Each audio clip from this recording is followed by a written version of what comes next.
గణపతియే నమః. స్వర్ణలక్ష్మి నమస్తే అస్తు. పరబ్రహ్మ స్వరూపిణి రాజ్యం దేహి ధనం దేహి సర్వకామాంచ దేహి మే.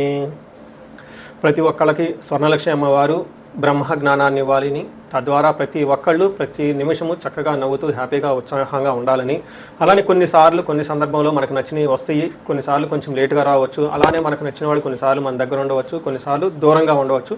ప్రతి సందర్భంలో కూడా ప్రతి ఒక్కళ్ళు చక్కగా నవ్వుతూ హ్యాపీగా ఉండాలని, ఉత్సాహంగా ఉండాలని, అలానే మనస్తత్వం మనకి అమ్మవారు ఇవ్వాలని చెప్పేసి మనం కోరుకుందాం. అంతేకాకుండా అమ్మవారు మనకి ధనాన్ని ఇవ్వాలి, ఐశ్వర్యాన్ని ఇవ్వాలి, సర్వకామాంచ సిద్ధి, అనుకున్న ప్రతి కొరకు కూడా నెరవేరాలి. అట్లాంటి యొక్క అమ్మవారి యొక్క కృపా కటాక్షం మన మీద ఉండాలి. మనం ఎంతో ఉన్నతంగా ఎదగాలని చెప్పేసి మనం కోరుకుందాం. అంతేకాకుండా రాజ్యం దేహి, ప్రతి ఒక్కరికి ఒక అధికారము, పవరు, స్టేటస్, ఒక దర్జా, దర్పం, ఇవన్నీ కూడా ప్రతి ఒక్కరికి అమ్మవారికి మన అందరికీ ఇవ్వాలని చెప్పేసి మనం కోరుకుంటూ మనము మే మంత్ యొక్క రాశి ఫలాలు చెప్పుకుంటున్నాం. మే మంత్ రాశి ఫలాలు ఈ మంత్లో చాలా విశేషాలతో కూడుకొని ఉంది. ముందుగా ఒక 2 నిమిషాలు వాటి గురించి చర్చించుకొని తర్వాత 12 రాశుల గురించి మనం మాట్లాడుకుందాం. ఈ మాసం మనకు వెరీ ఇంట్రెస్టింగ్గా పౌర్ణమితో స్టార్ట్ అయ్యి ఈ మాసం అంతా అంటే మే మంత్ అంతా పౌర్ణమితో స్టార్ట్ అయ్యి పౌర్ణమితో ఎండ్ అయిపోతుంది. మనం చూసుకుంటే ఇందులో వైశాఖ మాస పౌర్ణమితో స్టార్ట్ అయ్యి జ్యేష్ఠ మాస పౌర్ణమికి మనకి మే మంత్ అంతా ఎండ్ అయిపోతుందని గమనించుకోవాలి. ఇందులో 3 ముఖ్యమైన విశేషాలు ఉన్నాయండి. ఒకటి, ఈ మంత్ మనకి బిగినింగ్లోనే బుద్ధ పూర్ణిమతో స్టార్ట్ అయిపోతుంది. దీన్ని గురు పూర్ణిమ అంటారు, బుద్ధ పూర్ణిమ అని అంటారు, వైశాఖ మాస పూర్ణిమ అంటారు. చాలా చాలా విశిష్టత కలిగిన పూర్ణిమ. పర్టికులర్గా గురువుకు సంబంధించి, చంద్రుడికి సంబంధించి ఎవరైనా కనుక దోషాలు ఉంటే ఆ రోజున మెడిటేషన్, ధ్యానం చేస్తే చాలా బాగుంటుంది. కొన్ని వైష్ణవ టెంపుల్లో విష్ణుమూర్తికి కళ్యాణ మహోత్సవం కూడా జరుపుతూ ఉంటారు. చాలా చోట్ల జాతరలన్నీ జరుపుతూ ఉంటారు. ఒక వెరీ ఇంట్రెస్టింగ్, చక్కగా బాగా ఎంజాయ్ చేయవలసిన పౌర్ణమి వైశాఖ మాస పౌర్ణమి. తర్వాత మనకి 12 తారీఖు హనుమత్ జయంతి ఉంది. ఇది చాలా చాలా ముఖ్యం. పర్టికులర్గా ఏలినాటి శని ఎవరికైతే ఉంటుందో, తర్వాత కుజదశ, కుజుడు అనుకూలంగా ఎవరికైతే ఉన్నారో వీళ్ళు ఈ హనుమత్ జయంతిని చక్కగా జరుపుకోవాలని నేను కోరుకుంటున్నాను. ఆస్ట్రాలజికల్గా అంటే జ్యోతిష శాస్త్రం ప్రకారం ఒక ముఖ్యమైన విషయం ఉందని అందరికీ బాగా తెలిసింది, కర్తరి అంటారు. అంటే సూర్యుడి కృతికా నక్షత్రంలో ప్రవేశించిన తర్వాత సూర్యుడి యొక్క తీవ్రత చాలా అధికంగా ఉంటుంది కాబట్టి ఈ 13 రోజులు 15 రోజులు కర్తరి అంటారు. ఈ రోజుల్లో ఎక్కువగా మంచి మంచి పనులు చేయకుండా నిషిద్ధం అని చెప్తూ ఉంటారు. అంటే ఈ మాసంలో కర్తరి వచ్చేటప్పటికి 11వ తారీఖున కర్తరి స్టార్ట్ అవుతుంది, 28వ తారీఖు కర్తరి ఎండ్ అయిపోతుంది అనమాట. ఈ ఉన్న మధ్యలో 15-16 రోజులు మనం చూసుకుంటే కర్తరి అంటారు. ఈ కర్తరిలో జనరల్గా బావులు తవ్వటాలు, తర్వాత వ్యవసాయానికి సంబంధించిన పనులు స్టార్ట్ చేయటాలు, వివాహాలకు సంబంధించి లేదా కొంచెం గృహప్రవేశాలు లాంటివి చేయకుండా ఉంటే మంచిది. అయితే ఈ కర్తరి ఆధ్యాత్మికానికి సంబంధించిన పనులు చేయడానికి చాలా చాలా యోగ్యతనిస్తూ ఉంటుంది. హోమాలు చేసుకోవచ్చు, విద్యారంభం చేసుకోవచ్చు, చాలా మంచి మంచి పనులు, ఆధ్యాత్మిక సంబంధించిన ఎలాంటి పనులైనా చక్కగా చేసుకోవచ్చు. అలానే ఇంటికి సంబంధించిన పనులు, పాత ఇంటికి సంబంధించిన పనులు అవన్నీ చక్కగా చేసుకోవచ్చు. ఆల్రెడీ అంతకుముందు వివాహానికి సంబంధించిన పనులు చేస్తుంటే ఈ టైంలో కూడా కంటిన్యూ చేసుకోవచ్చు. అయితే కొత్తగా మాత్రం కొన్ని విషయాలు మాత్రం చేయకూడదని చెప్తుంటారు.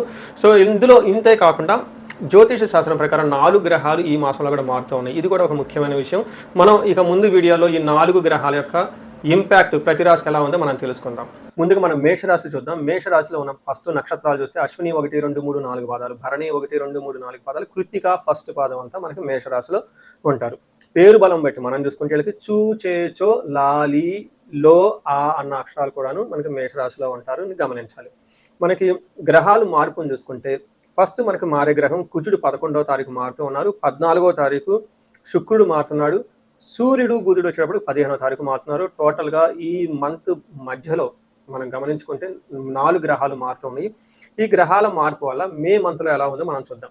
దీనికి మనకి మహర్షులు ఒక ఫ్రేమ్ వర్క్ లాగా ఇచ్చారు. అది దానిని సూక్ష్మ గోచారం, లఘు గోచారం అంటారు. ఈ గోచారం ప్రకారం చూసుకుంటే వీళ్ళకి సూర్యుని వల్ల ఫస్ట్ స్థాన నాశనం, అంటే ప్రొఫెషనల్ మ్యాటర్స్లో కొంచెం ఇబ్బంది పడే అవకాశం ఉంటుంది. వ్యాధ్యార్థి కొంచెం శారీరకంగా అలసట ఎక్కువగా ఉంటుంది. తర్వాత ఎండ తీవ్రతతో ఇంకా చాలా ఎక్కువగా ఉండటంతో కొంచెం బాధలు పడే అవకాశం ఉంటుంది. ధనం వస్తుంది, వచ్చిన ధనం విపరీతంగా ఖర్చు అవుతుందని గమనించాలి. అంటే ఓవరాల్గా చూసుకుంటే జాబ్ విషయంలో కొంచెం జాగ్రత్తగా ఉంటే సరిపోతుంది, మిగతా విషయాలు ఆటోమేటిక్గా బ్యాలెన్స్గా ఉన్నాయని గమనించాలి. మనకి సూర్యుడు వీళ్ళకి ఫస్ట్ హౌస్ నుంచి 2వ హౌస్లో రావడంతో ఒకటి జాబులో ఫస్ట్ 15 డేస్ కొంచెం జాగ్రత్తగా ఉంటుంది, బాస్తో ఈగో క్లాషెస్ రావటము, కొన్నిసార్లు జాబ్ వదిలిపెట్టాల్సిన అవసరం కూడా ఉండే అవకాశం ఉంటుంది, జాబ్ పోయే ఛాన్సెస్ కూడా ఉంటుంది. ఇది కొంచెం గమనించుకోవాలి. అందుకని కొంచెం ఒక్క ప్రొఫెషనల్ మ్యాటర్స్లో అనవసరమైన ఈగోకు పోకుండా కొంచెం ఒక స్టెప్ వెనక్కి తగ్గి ఉంటే చాలా బాగుంటుందని గమనించుకోవచ్చు. అయితే 2వ స్థానంలో 15వ తారీఖు సూర్యుడు వెళ్ళటంతో మనకి ఎలా ఉంటుంది, ఇది చాలా ఇంపార్టెంట్. మీరు కొంచెం అటెన్షన్ పే చేయాలి. 15th నుంచి 25th వరకు ఈ 10 డేస్లో సూర్యుడు 2వ స్థానంలో ఉండటంతో ఫస్ట్ మనకి సంస్కృతంలో మహర్షులు ఏం చెప్పారో చూద్దాం. దాన్ని నేను ఎక్స్ప్లెయిన్ చేసి రియల్ టైంలో ఎలా చేయాలో చెప్తాను. అందులో హీనత్వం దుష్ట సంసర్గో మనస్తాప శిరోగద నిష్ఫలం కృషి వాణిజ్యం వ్యక్తరాశి గతి రవి అంటారు. అంటే 2వ స్థానంలో సూర్యుడు ఉంటే ఏమవుతుంది, హీనత్వం దుష్ట సంసర్గో అంటే హీనత్వం అంటే నీచ బుద్ధి కలుగుతూ ఉంటుంది, దుష్టులతో సహవాసం చేయాలనిపిస్తూ ఉంటుంది. అంటే మీ స్టాండర్డ్కి మీ స్టేటస్కి తగిన వాళ్ళతో కాకుండా తక్కువ కేటగిరీ ఉన్న వాళ్ళకి ఫ్రెండ్షిప్ అనిపిస్తుంది. అంతేకాకుండా దుష్టులతో సహవాసం చేయాలనిపిస్తుంది, వాళ్ళతో కలిసి తిరుగుతూ ఉంటారు. తర్వాత మనస్తాపానికి గురవుతారు, అయ్యో ఇదెందుకు నేను చేశానే అని చెప్పేసి. అంతేకాకుండా బిజినెస్ చేసిన లేదా అగ్రికల్చరల్ రిలేటెడ్ ఏదైనా కనుక పని చేస్తే అందులో సరైన రిజల్ట్ రాదు, ఇబ్బంది పడతారు, ఎక్స్పెక్టెడ్ విధంగా రిజల్ట్ ఉండదని గమనించుకోవచ్చు. అంతేకాకుండా గొడవలు కూడా అవకాశం ఉంటుందని గమనించాలి. తర్వాత మీకు శిరోగదహ విపరీతమైన తలపోటు వచ్చే అవకాశం కూడా ఎక్కువ ఉంటుంది. కొంచెం జాగ్రత్తగా ఆయిల్ అప్లై చేయటం, జావల్ లాంటి తాగటం, ఎండ అధికంగా ఉంది కాబట్టి ఇంకొంచెం జాగ్రత్తగా ఉండటం. అందులోనూ ఈ టైంలో మేషరాశి వాళ్ళకి సూర్యుడు ఉచ్చ స్థానంలో ఉంటే ఇంకా చాలా స్ట్రాంగ్గా ఉంటారు, కొంచెం బాడీ హీట్ అవుతుంది, కొంచెం హార్ట్ పేషెంట్స్ అంతా జాగ్రత్తగా ఉండాలని గమనించుకోవచ్చు. అదేవిధంగా కుజుడు వీళ్ళకి ఫస్ట్ హౌస్లో ఉండటంతో అగ్నికి ఆజ్యం పోసినట్లు ఇక్కడ కుజుడు కూడాను బాగా ఇబ్బంది పెట్టే విధంగా ఉండాలని గమనించాలి. ఇక్కడ చూసుకుంటే వీళ్ళకి ఎలా ఉంటుందంటే జ్వరం, అగైన్ హెల్త్ కాంప్లికేషన్స్ వచ్చే అవకాశం ఉంటుంది. జ్వరం, ఖడ్గవ్రణం చైవ భార్య బంధు విరోధ కృత్ చంద్రరాశి గతే యక్ష రాక్షస పీడనం. ఇది చాలా చాలా ఇంపార్టెంట్ అండి. ఈ మంత్లో మీకు ఫస్ట్ మనకి దీని యొక్క ఈ సంస్కృతంలో చెప్పిన దాని మీనింగ్ మీకు చెప్తాను, తర్వాత రియల్ లైఫ్లో ఎలా ఉంటుంది వివరిస్తాను. వీళ్ళకి కత్తుల వల్ల గాయాలయ్యే అవకాశం ఎక్కువగా ఉంటుంది, బంధువులతో గొడవలు ఉంటుంటుంది, ఖడ్గవ్రణం. తర్వాత యక్ష రాక్షస పీడనం, వాహనాలు నడిపేటప్పుడు జాగ్రత్తగా ఉండాలి. ఇక్కడ యక్ష రాక్షస పీడనం అంటే కంటికి కనపడని, మన కళ్ళు గమనించని ఇంకా సృష్టిలో చాలా జీవులు అవన్నీ ఉంటాయండి, వాటి ద్వారా ఇబ్బంది వచ్చే అవకాశం ఉంటుంది. మీరు డాక్టర్కి వెళ్ళిపోతే అన్ని పరీక్షలు చేస్తారు, నార్మల్ అని చెప్పేసి ఒక 10 డేస్కో 5 డేస్కో ఏదో బేసిక్ మెడిసిన్ రాసిస్తారు తప్ప పెద్దగా ఏమి. కానీ మీరు చాలా ఎక్కువగా బాధపడుతూ ఉంటారు, విపరీతంగా మానసిక టెన్షన్ ఉంటుంది, గుబులు ఉంటుంది, నైట్ నిద్ర రాదు, అనీజీగా ఎక్కువగా ఉంటారు, సడన్గా అనుకోవడాన్ని మీ చుట్టూ అయ్యో జరిగిపోతూ ఉంటాయి, వాటికి మీరు రెస్పాన్సిబుల్ అని చెప్పేసి వేరే వాళ్ళు మిమ్మల్ని బాధిస్తూ ఉంటారు. కాబట్టి ఇలాంటి జరిగే ఎక్కువగా ఉంటుందని గమనించుకోవాలి. అంతేకాకుండా ఏ శత్రువుల బాధ కూడా ఎక్కువగా ఉంటుంది. సో ఇప్పుడు కనుక చూసుకుంటే మనం ఫస్ట్ 2 గ్రహాలు కొంచెం ఛాలెంజింగ్గా ఉన్నాయి. ఒకటి ప్రొఫెషనల్ మ్యాటర్స్లో, రెండోది హెల్త్ విషయంలో గమనించాలి. మూడోది ముఖ్యంగా మనకి శుక్రుడు మీకు 50-50గా ఉన్నారు. ఒక పక్క మీకు లవ్, రొమాన్స్, ప్లేజర్స్లో చక్కగా సపోర్ట్ చేస్తూనే రెండో పక్క మీకు వాణిజ్య ధననాశనం, శత్రుబుద్ధి, ధనక్షయ, గత జీవన రాహిత్యం, భృగునందనే తృతీయగే అంటారు. అంటే 3వ స్థానంలో శుక్రుడు మీ రాశి నుంచి ఉండటంతో ఏమవుతుందంటే మిక్స్డ్గా ఉంటుంది రిజల్ట్, ధనవేమవుతుంది. తర్వాత బంధుమిత్రులతో బిజినెస్లో కలిసి రాదు, శత్రువుల వల్ల బాగా ఇబ్బందులు పడుతూ ఉంటారు. అయితే మీ మాటకి బాగా గౌరవం ఉంటుంది అని గమనించుకోవాలి. ఇంకా నక్షత్రం ప్రకారం చూసుకుంటే ఇందులో అశ్విని, భరణి, కృతిక 3 నక్షత్రాలు ఉంటాయి. ఒక్కొక్క నక్షత్రానికి అంగగోచారం అన్న ఒక కాన్సెప్ట్ మన మహర్షులు ఇచ్చారండి. ఈ కాన్సెప్ట్ ప్రకారం అశ్విని వాళ్ళకి, భరణి 3 నక్షత్రాలకు ఎలా ఉందో మనం చూద్దాం. ఇందులో అశ్విని వాళ్ళకి చక్కగా ఒక హ్యాపీ న్యూస్ ఏంటంటే ఐశ్వర్యవంతంగా ఉంటుంది, ధనలాభం ఉంటుంది, సంపదలు బాగా వస్తుంటుంది, ఫారిన్లో ఎవరైనా ఉంటే వాళ్ళు బాగా కలిసి వస్తుంది అని గమనించాలి. అయితే అశ్విని నక్షత్రం వాళ్ళకి లాస్ట్లో మీకు అనుకున్న కార్యక్రమం కాకుండా ఆగిపోతుంది, దీనిని మరణతుల్యం అంటారు. అంటే ఉన్న ప్రోగ్రెస్ లేకుండా అక్కడతో స్టాప్ అయ్యే ప్రోగ్రామ్ని మరణతుల్యం అని చెప్తారు. తర్వాత భరణీ నక్షత్రం వాళ్ళకి ఐశ్వర్యవంతంగా ఉంటుంది, సౌఖ్యంగా ఉంటుంది, సంపదలు ఉంటుంది, ధనలాభం ఉంటుంది, మృష్టానము, చక్కగా విదేశాగమనము, ఫారిన్ వెళ్ళి రావటం వచ్చే అవకాశాలు కూడా ఈ రాశి వాళ్ళకి వెళ్ళే అవకాశం ఈ రాశి వాళ్ళకి బాగుందని గమనించాలి. కృతికా నక్షత్రం వాళ్ళకి క్షేమంగా ఉంటారు, సౌఖ్యంగా ఉంటుంది, సంపదలు బాగుంటాయి, ధనలాభం ఉంటుంది, ఐశ్వర్యవంతంగా ఉంటుంది. అయితే ఒక్క విషయంలో బాగా గమనించుకోవాలి, వీళ్ళకి నాశనము, మృత్యు భయము అంటుంది. అంటే మీరు తలపెట్టిన కార్యక్రమం ఏదో ఒకటి మధ్యలో ఆగిపోతుంది, అది కూడాను అధికారం రిలేటెడ్ లేదంటే మీకున్న జాబ్ రిలేటెడ్ అని మీరు అనుకోవచ్చు. ఇలా జరిగే అవకాశం ఎక్కువగా ఉంటుంది. తద్వారా విపరీతంగా భయ ఆందోళనకు గురే అవకాశం ఉంటుంది. ఇది మీరు గమనించారు కాబట్టి దీనితో కాకుండా కృతికా నక్షత్రం వాళ్ళకి కార్యహాని, ధననాశనం, అనుకున్న పని కాదు, తద్వారా ధనం కూడా కోల్పోతూ ఉంటారు. అశ్విని నక్షత్రం వాళ్ళకి స్త్రీలతో జాగ్రత్తగా ఉండాలి. వీళ్ళకి లేదంటే ఇలా పరివారంలో ఎవరైనా స్త్రీలు ఉంటే వాళ్ళకి హెల్త్ బాగోకపోవడంతో మీకు కొంచెం ఇబ్బంది కలిగే అవకాశం ఉంటుంది. భరణీ నక్షత్రం వాళ్ళకి, కృతికా నక్షత్రం వాళ్ళకి, పర్టికులర్గా మేష, వృషభ రాశి వాళ్ళకి గమనించుకోండి. ఎవరైనా హార్ట్ పేషెంట్స్ ఉంటే ఇది బయటకు వెళ్ళాల్సిన సమయం కాదు. ఎలాంటి ఫుడ్ అంటే అలాంటి ఫుడ్ ఏమీ తినకూడదు, ఆయిల్ ఫుడ్స్ అన్ని అవాయిడ్ చేయాలి, బాగా డైజెషన్ కానీ ఫుడ్స్ అస్సలు తినకూడదు. ఎందుకంటే ఈ టైంలో చెస్ట్ పట్టుకున్నట్టు ఉంటుంది.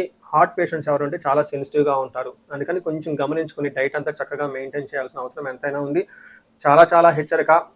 ఓవర్ గ్యాస్ట్రైటిస్ వచ్చి తర్వాత ఈ గ్యాస్ట్రైటిస్తో పాటుగా జనరల్గా డీహైడ్రేషన్ అయ్యి ఎవరికైతే ఉంటుందో చెస్ట్ పట్టుకున్నట్టు ఉంటుందో హార్ట్ పేషెంట్స్ ఎవరైనా ఉంటే కొంచెం కేర్ఫుల్గా ఉండాలని గమనించుకోవచ్చు. ఈ రాశి వాళ్ళకి అష్టైశ్వర్యాలు కలగాలని చెప్పేసి నేను కోరుకుంటున్నాను. అయితే ఇందులో ముఖ్యంగా పరిహారాలు నక్షత్రం ప్రకారం చూసుకుంటే ఒక కుజుడికి సుబ్రహ్మణ్యేశ్వర స్వామి చక్కగా ఆరాధించడము, హనుమత్ జయంతి ఉంది. ఈ రాశి వాళ్ళకి చాలా చాలా ముఖ్యం. హనుమత్ జయంతి ఉత్సవాన్ని జరుపుకోవటం 2 రీజన్లు. ఒకటికి ఏలినాటి శని నడుస్తూ ఉంది. అంతేకాకుండా ఈ రాశి వాళ్ళకి కుజుడు సూర్యుడు ఇద్దరు అనుకూలంగా లేరు కాబట్టి హనుమత్ జయంతిని చక్కగా జరుపుకోండి. ఇంకా ఇండివిజువల్గా ఏమైనా ప్రాబ్లం ఉంటే వ్యక్తిగతంగా జాతకం చూపించుకోవడం అవసరం.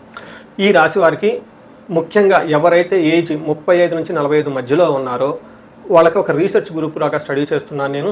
ఎవరికైనా కనుక ఆర్థికంగా ఇబ్బందులు పడిపోతూ ఉంటే స్వర్ణలక్ష్మి విశేష హోమం అని ఉంటుంది, దాన్ని చక్కగా జరిపించుకోండి. తద్వారా మీకు బహుముఖ ఆదాయము వనరుల ద్వారా వచ్చే అవకాశం ఉంటుంది. మల్టీ సోర్సెస్ ఆఫ్ ఇన్కమ్ వస్తుంది. అంతేకాకుండా భార్యాభర్తల మధ్య చాలా చక్కగా అన్యోన్యంగా ఉండాలి, అభివృద్ధి జరగాలనుకున్నప్పుడు అన్యోన్య దాంపత్య పాశుపత అభిషేకము లేదా విశ్వావసు గంధర్వరాజ అభిషేకం అని ఉంటుంది, దాన్ని చక్కగా జరిపించండి. అంతేకాకుండా చాలాసార్లు మేము చండీ హోమాలు ఎక్కువ జరిపిస్తూ ఉన్నాము. లాస్ట్ మంత్ చూసుకుంటే చాలా చండీ హోమాలు చేస్తాము. ప్రతి ఒక్కళ్ళు కూడా శత్రు బాధలు ఉన్నా లేదంటే కోర్టు వ్యవహారాలు సరైన అటిడ్ కాకుండా మధ్యలో ఆగిపోతున్న మీరు ఆఫీసుల్లో ఒక మంచి మేనేజర్ లెవెల్ పొజిషన్లో ఉండి సీనియర్ పొజిషన్లో ఉన్న మీ మీద ప్రమోషన్ రాకుండా అడ్డుపడుతున్న వేరే వాళ్ళు మీకు కావాలని ఇబ్బంది పెడుతున్నా కానీ ఇలాంటి వాళ్ళు చండీ హోమం చేయించుకున్న, అలానే రాహు దశ ఎవరికైతే నడుస్తుందో వాళ్ళంతా రాహు అంతర్దశలో వాళ్ళు ఉన్నారో చండీ హోమం చేయించుకుంటే చాలా బాగుంటుంది. అంతేకాకుండా ఇది పిల్లలకి అకాడమిక్ టైం కాబట్టి మనకి విద్య బాగా రావడానికి మనకి 3 రకాల దేవతలను ఉపాసన చేస్తూ ఉంటారు జనరల్గా. హయగ్రీవ స్వామి, మేధా దక్షిణామూర్తి, నీలా సరస్వతి. మీ యొక్క ఇండివిజువల్ యొక్క జాతకం చూపించుకొని ఒక్కసారి ఆ యొక్క మీ యొక్క జాతకానికి అనుగుణంగా ఏ దేవతలకు సంబంధించిన ఉపాసన చేస్తే బాగుంటుంది, ఆరాధిస్తే బాగుంటుందో తెలుసుకొని తద్వారా ఆ యొక్క దేవతలకు పర్టికులర్ మేధా దక్షిణామూర్తికి మూలమంత్ర జపము, హోమము, దానాలు ఇవన్నీ చేసుకుంటూ ఉంటే అకాడమిక్స్లో పెర్ఫార్మెన్స్ వచ్చే అవకాశం ఎక్కువ ఉంటుంది. ఇవి కాకుండా మీకు ఎలాంటి సమస్య ఉన్న, కాలసర్ప దోషం ఉన్న, పర్టికులర్గా వివాహానికి ఇది మ్యారేజెస్ టైం కాబట్టి మీకు 28 సంవత్సరాలు 27 వచ్చి ఇంకా వివాహం కాకపోవట్లేదంటే ఖచ్చితంగా ఏదో ఒక దోషం ఉంటుంది. అవన్నీ చూపించుకుంటూ ఉంటే చూపించుకొని పరిహారాలు చేయించుకుంటే తీవ్రతను బట్టి చక్కగా పెళ్ళే అవకాశం ఎక్కువ ఉంటుంది.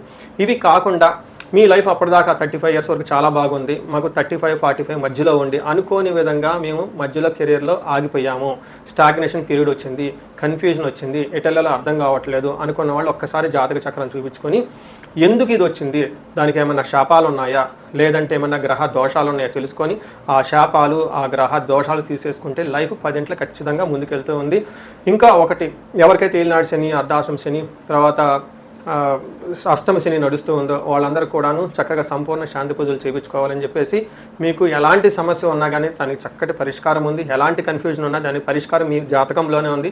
చక్కగా పరిష్కారాలు చేసుకొని మీరు జీవితంలో 10 అంతలు ముందుకు ఎలా ఎదగాలని, మీకు అష్టైశ్వర్యాలు కలగాలి, భోగభాగ్యం కలగాలి, చక్కగా సమాజంలో ఉన్నతంగా ఉండాలని చెప్పేసి నేను కోరుకుంటున్నాను. నమస్తే.